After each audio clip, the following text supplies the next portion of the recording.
How to withdraw your cashback from Shopback.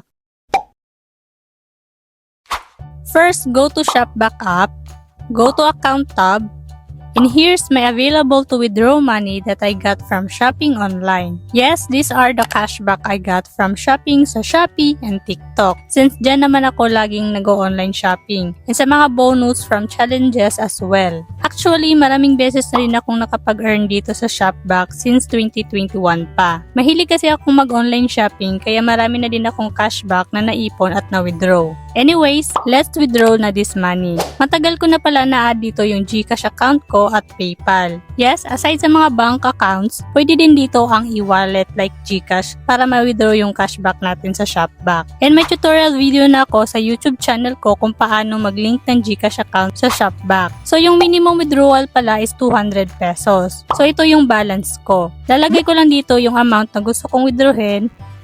Then click withdraw. Then ayan, withdrawal successful na. So andito na yung na-withdraw ko na 200 pesos sa cash out tab. And ayan, processing na. So maghihintay na lang ako ng mga 3 to 5 working days bago ko ma-receive yung pera.